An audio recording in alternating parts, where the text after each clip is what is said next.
And you think Arabs make up 20% of Muslims, so there's not even as many Arabs, I think, in the whole world as there is in Indonesia. So, I mean, Islam's for everyone, and if you just look at the map of the world, it's every colour, every creed, every nationality. I went through a period of about 5 or 6 years in my life where basically if you to look at me, you'd say he's a scum of the earth. And that's the way I was treated, and that's what I was, and that's from my own hands. I destroyed my family, I destroyed myself, I destroyed anything that I ever care about, and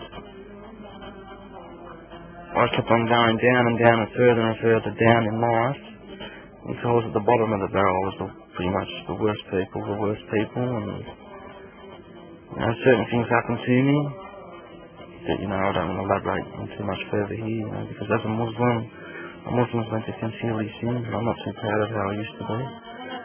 But there came a point where I asked God to save me from what was going to happen to me, or if I was going to get killed or certain things, and I said to myself, I'll have to do it now, mate.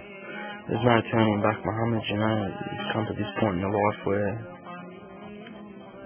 last month God Almighty shown me, I must admit I did have a lot of the beliefs and a lot of the negative stereotypes about Islam, such as sort of the irrational, the terrorist, misogynist type attitude of Muslims. And when I found this was not the case, that it spurned more interest. And what else don't I know?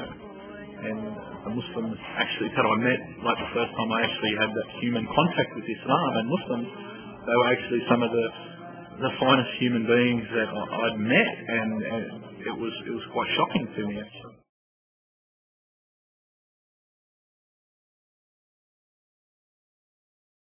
I was listening to a ABC News Radio, and they said that a Queensland company had just marketed a special honey, a medicinal honey, because honey has a lot of antibacterial properties. Okay.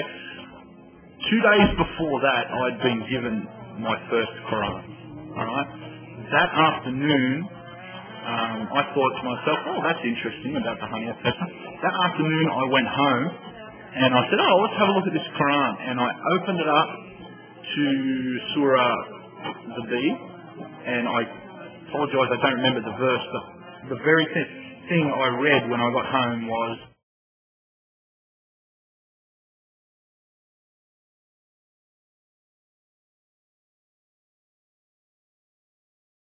and that blew me away. I mean, wow.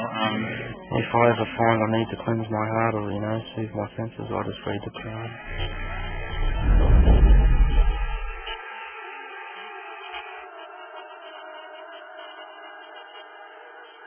Before I came to Islam,